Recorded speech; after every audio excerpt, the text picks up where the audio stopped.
बिस्मिल्लाहिर्रहमानिर्रहीम। अस्सलाम वालेकुम। आज हमारा टॉपिक है थ्रोम्बोसिस। तो स्टार्ट करते हैं कि थ्रोम्बोसिस क्या होती है और इसकी क्या काजेज़ है। थ्रोम्बोसिस एक ऐसा प्रोसेस है जिसमें थ्रम्बस यानी ब्लड क्लॉट्स बन जाते हैं एबनॉर्मली। ठीक है, ये नॉर्मल प्रोसेस नहीं है। तो बॉडी की किसी भी हिस्से में, किसी भी ब्लड वेसल में, ठीक है, या किसी भी आर्टरी में ब्लड क्लॉट्स बन सकते हैं एबनॉर्मली। ठीक है, जिससे बॉडी को नुकसान होता है। ठीक है, तो ब्लड क्लॉट्स को हम थ्रम्बस कहते हैं और जिस प्रोसेस से बनते हैं ये, उसको थ्रोम्बोसिस कहते हैं। ठीक है, तो थ्रोम्बोसिस क्या है? एबनॉर्मली ब्लड क्लॉट्स या थ्रम्बस का बन जाना। थ्रोम्बोसिस की 3 मेन काजेज़ है। ठीक है, एंडोथेलियल इंजरी, ठीक है, जब एंडोथेलियम इंजर्ड हो जाता है, या स्टेसिस और टर्बुलेंट ब्लड फ्लो, ठीक है, ब्लड फ्लो स्टॉप हो जाती है, या टर्बुलेंट मीन कि वो, क्योंकि पहले जो है ना ब्लड फ्लो लेमिनर होती है। ठीक है, कोई इधर उधर नहीं होती फ्लो। तो जब ब्लड फ्लो ख़राब हो जाती है, टर्बुलेंस हो, उसमें हो जाता है। ठीक है, और तीसरी हाइपर कोआगुलेबिलिटी ऑफ द ब्लड। ठीक है, तो ये 3 मेन काज है। हाइपर कोआगुलेबिलिटी मीन कि ब्लड की कोआगुलेबिलिटी, ब्लड की क्लॉट होने की जो सलाहियत है वो इंक्रीज़ हो जाती है। Hyper mean to increase. ठीक है, तो सबसे पहले हम एंडोथेलियल इंजरी के बारे में डिस्कस करते हैं कि इसकी वजह से क्लॉट्स कैसे बन सकते हैं। तो इसमें पहला पॉइंट है कि सीवियर एंडोथेलियल इंजरी जब हो जाती है, ठीक है, जब इंजरी हो जाती है किसी भी एंडोथेलियम में, ब्लड वेसल के वॉल में, तो इसकी वजह से थ्रोम्बोसिस ट्रिगर हो सकता है। थ्रोम्बोसिस जो है ना वो इंक्रीज़ हो सकता है। किस वजह से? क्योंकि ब्लड वेसल जब इंजर्ड हो जाता है तो उसमें 2 फैक्टर्स एक्सपोज हो जाते हैं। ठीक है, एक्सप्रेस हो जाते हैं। एक VWF वॉन विल्ब्रेंट फैक्टर, दूसरा है टिश्यू फैक्टर। ये दोनों फैक्टर्स एक्सपोज हो जाते हैं तो प्लेटलेट्स इसके साथ अटैच हो जाते हैं। तो जब प्लेटलेट्स अटैच हो जाते हैं तो उसमें क्या है, प्लेटलेट्स एक्टिवेट हो जाते हैं जब इसके साथ, क्योंकि प्लेटलेट के ऊपर इसकी रिसेप्टर्स है, तो प्लेटलेट्स को मौका मिल जाता है तो इसके साथ अटैच हो जाते हैं। फिर एक पूरा प्रोसेस है जो हमने हीमोस्टेसिस में भी डिस्कस किया था पिछली वीडियो में, पार्ट 1 में। ठीक है, तो उसका लिंक मैं आपको डिस्क्रिप्शन बॉक्स में दे दूँगा। तो इसकी वजह से फिर क्या होता है, थ्रोम्बोसिस और ट्रिगर हो जाता है, उसमें इंक्रीज़ आ जाती है। दूसरा जो है एंडोथेलियल एक्टिवेशन है। ठीक है, एंडोथेलियल एक्टिवेशन का मतलब क्या है? ठीक है, कि वहाँ पे जो जीन्स है एंडोथेलियम में, क्योंकि बॉडी के हर सेल के अंदर जीन्स होते हैं, जाहिर सी बात है, तो बॉडी का हर प्रोसेस जो है ना वो जीन एक्सप्रेशन से होता है। जब जीन एक्सप्रेस हो जाते हैं तो उससे प्रोटीन बनते हैं, यानी एंजाइम बनते हैं। प्रोटीन भी एंजाइम्स है। ठीक है, तो वो एंजाइम काम करते हैं फिर। तो जब जीन एक्सप्रेस हो जाते हैं तो काम हो जाता है। तो इस केस में जीन इस तरह एक्सप्रेस हो जाते हैं, ठीक है, इस तरह की चीज़ें बना लेते हैं जो कि प्रोथ्रोम्बोटिक होते हैं। तो जीन एक्सप्रेशन का पैटर्न जो है ना किस तरफ शिफ्ट हो जाता है? प्रोथ्रोम्बोसिस की तरफ। प्रोथ्रोम्बोटिक मीन कि थ्रोम्बोसिस को और इंक्रीज़ करे। थ्रोम्बोसिस की जो फैक्टर्स होती है वो चीज़ें रिलीज़ हो जाते हैं। ठीक है, जो थ्रोम्बोसिस को इंक्रीज़ करने वाली चीज़ें होती है, तो जीन एक्सप्रेशन से वो चीज़ें बन जाती है। तो प्रोथ्रोम्बोटिक मीन माहौल वहाँ पर इस तरह बन जाता है कि थ्रोम्बोसिस को और जो है ना इंक्रीज़ हो जाता है थ्रोम्बोसिस। तो थ्रोम्बोसिस, प्रोथ्रोम्बोसिस इन्फ्लेमेशन की वजह से भी हो सकता है। ठीक है, मीन इन्फ्लेमेशन क्या है कि किसी भी जगह पे, ठीक है, कोई वायरस अटैक कर ले, कोई बैक्टीरिया अटैक कर ले, या कोई और जो है ना वहाँ पे इंजरी हो जाए जिसकी वजह से वहाँ पे इन्फ्लेमेशन काज हो। ठीक है, वहाँ पे जो है ना WBC आ जाए, जो वाइट ब्लड सेल है, ठीक है, उस इंजरी को, उस वायरस बैक्टीरिया को ख़त्म करने के लिए, तो इस प्राइस को इन्फ्लेमेशन कहते हैं। तो इन्फ्लेमेशन की वजह से भी थ्रोम्बोसिस हो सकती है। ठीक है, या फिज़िकल इंजरी की वजह से हो सकती है, या इन्फेक्शियस एजेंट्स इन्फेक्शन जैसे मैंने अभी बताया है, infectious agents, virus, bacteria infectious agents है। यह अब नॉर्मल ब्लड फ्लो की वजह से भी हो सकती है वहाँ पे, ठीक है। कुछ और जो है ना प्रोथ्रम्बोटिक अल्ट्रेशंस, ऐसी अल्ट्रेशन जो थ्रम्बोसिस के साथ थ्रम्बोसिस को और ट्रिगर करे, ठीक है, थ्रम्बोसिस को इंक्रीज़ करे। तो उसमें क्या है, प्रोकोगुलेंट चेंजेस।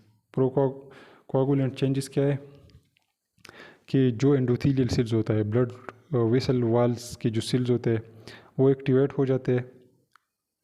साइटोकाइंस कुछ सब्सटेंसेस है, कुछ फैक्टर्स है, ठीक है, जो रिलीज़ हो जाते हैं, ठीक है, जब कोई एंडोथेलियल इंजरी हो जाए, ठीक है, तो वहाँ पर एंडोथेलियल सेल्स से कुछ साइटोकाइंस रिलीज़ हो जाते हैं। तो वो साइटोकाइंस क्या कर लेते हैं, ठीक है, कि ये थ्रम्बोमाडुलिन एक्सप्रेशन को कम कर लेते हैं कि ये एक्सप्रेस ना हो, क्योंकि थ्रम्बोमाडुलिन का काम क्या है कि जो थ्रम्बिन बन जाता है, ठीक है। थ्रम्बिन क्या है कि ये हेमोस्टेसिस का प्रोसेस मैंने डिस्कस किया है पिछली वीडियो में, तो आप उसको ज़रूर देख लें। आप वो नहीं देखेंगे तो आपको ये वाली चीज़ें समझ नहीं आएगी। थ्रम्बोमाडुलिन का काम क्या है कि ये थ्रम्बिन को उसके काम को रोक लेता है, मॉड्यूलेट कर लेता है थ्रम्बिन को। थ्रम्बिन का काम क्या है कि वो जो है ना, जहाँ पे इंजरी हो तो उसी जगह से ब्लड की लीकेज को स्टॉप करने के लिए वो जो है ना एक जाल बिछा देते हैं प्लेटलेट के ऊपर, क्योंकि पहले जो है ना प्लेटलेट प्लग बन जाता है, तो उस प्लेटलेट प्लग को और जो है ना मजबूत करने के लिए उसके ऊपर जाल कौन बिछाता है, थ्रम्बिन। तो अगर थ्रम्बिन हो तो क्या होगा, थ्रम्बोसिस और जो है ना इंक्रीज़ होगी, ट्रिगर होगी। तो ये थ्रम्बोमाडुलिन क्या करता है, थ्रम्बिन को मॉड्यूलेट कर लेता है, उसके फंक्शन को ख़त्म कर लेता है। तो इस केस में ये साइटोकाइन थ्रम्बोमाडुलिन एक्सप्रेशन को कम कर लेते हैं ताकि थ्रम्बिन अपना काम करते रहे और ये उसको ना मॉड्यूलेट करे, ठीक है। तो ये भी एक प्रोकागुलेंट चेंज है, मतलब कागुलेशन इंक्रीज़ हो जाए, थ्रम्बोसिस इंक्रीज़ हो जाती है इस केस में, ठीक है। तो जब एक्सप्रेशन ऑफ थ्रम्बोमाडुलिन डाउन रेगुलेट हो जाए तो क्या होगा, सस्टेन्ड एक्टिवेशन ऑफ थ्रम्बिन। थ्रम्बिन जो है ना वो नहीं, उसका फंक्शन नहीं ख़त्म होगा, ठीक है, वो अपना फंक्शन करता रहेगा। इसकी वजह से जो एंडोथेलियम में इन्फ्लेमेशन होती है, ये एंटीकागुलेंट्स की एक्सप्रेशन को भी कम कर लेता है। एंटीकागुलेंट्स क्या है कि जो कागुलेशन फैक्टर्स है, ठीक है, जो कागुलेशन में हेल्प करता है, ठीक है, क्लॉट होने में हेल्प करता है, तो उसकी एक्सप्रेशन को भी कम कर लेता है। जैसे कि प्रोटीन सी एक एंटीकागुलेंट है, ठीक है, और टिश्यू फैक्टर इनहिबिटर, जहाँ यहाँ पे हमने जो टिश्यू फैक्टर पढ़ा है, ठीक है, तो इसको इनहिबिट करता है, ठीक है, ये टिश्यू फैक्टर इनहिबिटर। तो इसकी एक्सप्रेशन को ये क्या करता है, ये कम कर लेता है ताकि टिश्यू फैक्टर इनहिबिट ना हो और थ्रम्बोसिस के लिए आसानी हो, ठीक है। फिर जो है ना और प्रोथ्रम्बोटिक इफेक्ट क्या है, एंटी फाइब्रिनोलाइटिक इफेक्ट्स। एंटी फाइब्रिनोलाइटिक इफेक्ट्स में क्या होगा, फाइब्रिनोलाइसिस जो है ना वो फाइब्रिनोलाइसिस क्या है कि फाइब्रिन जो है ना उसको ख़त्म करना है, ठीक है।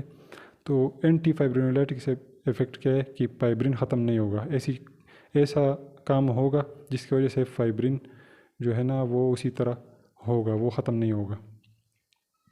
तो एक्टिवेटेड एंडोथेलियल सेल जो है ना वो एक चीज़ को रिलीज़ कर लेता है, उसको हम प्लाज्मिनोजिन कहते हैं, ठीक है, प्लाज्मिनोजिन एक्टिवेटर इनहिबिटर, ठीक है, प्लाज्मिनोजिन एक्टिवेटर इनहिबिटर। ये एक ऐसा इनहिबिटर है जो प्लाज्मिनोजिन एक्टिवेटर को क्या करता है, इनहिबिट करता है, ठीक है। और प्लाज्मिनोजिन का काम क्या है, प्लाज्मिनोजिन एक्टिवेटर का, कि ये प्लाज्मिनोजिन को प्लाज्मिन में कन्वर्ट करता है। और प्लाज्मिन क्या है, ये एक एंटीकागुलेंट है, ठीक है। मीन ये फाइब्रिन को तोड़ देता है, ख़त्म कर लेता है। तो जब प्लाज्मिनोजिन एक्टिवेटर को कोई इनहिबिट करेगा, वो इनहिबिटर रिलीज़ होंगे, वो इनहिबिट होगा, तो फिर फाइब्रिनोलाइसिस नहीं होगी, ठीक है। तो उसी वजह से फिर वो जो है ना थ्रोम्बोसिस ट्रिगर होगा।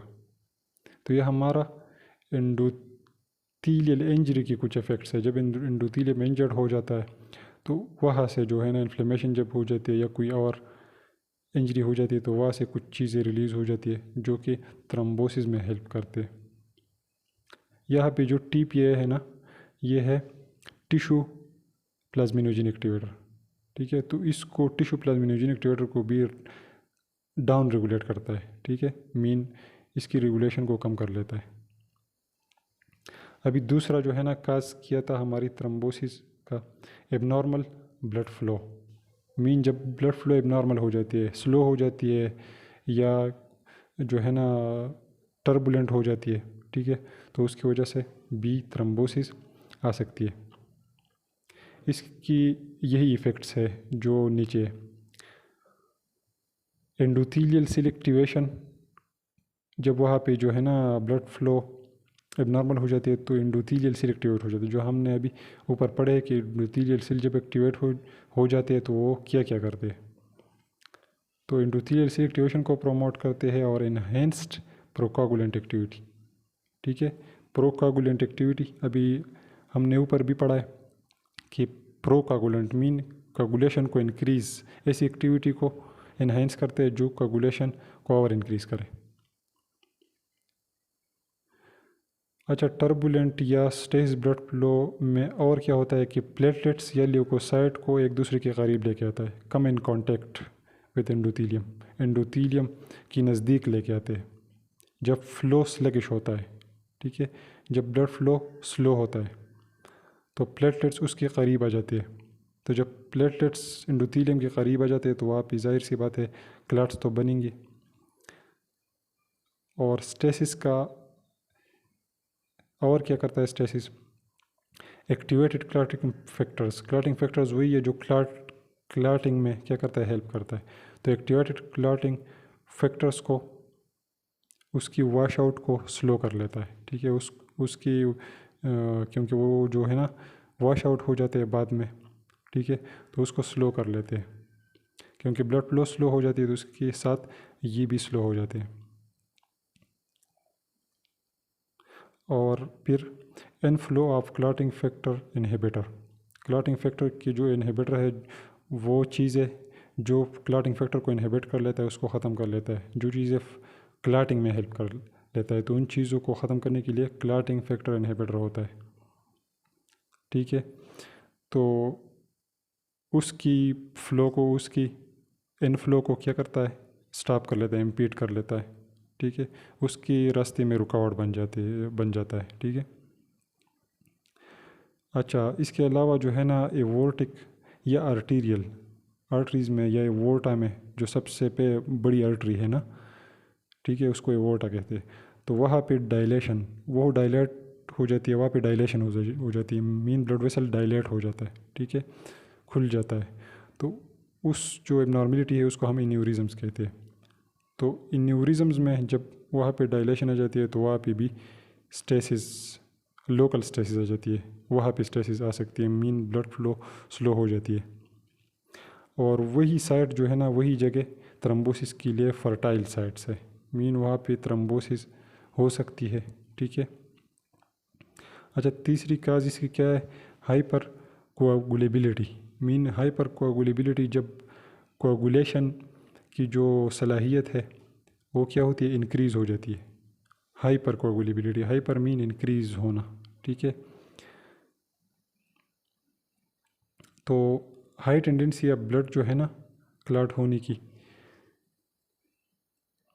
ये किस वजह से होते हैं, कोआगुलेशन फैक्टर्स में अल्ट्रेशन आ जाती है। कोआगुलेशन फैक्टर्स क्या है, ये पिछले वीडियो में भी मैंने डिस्कस किया है, ठीक है, तो आप उसको लाजमी देख लें।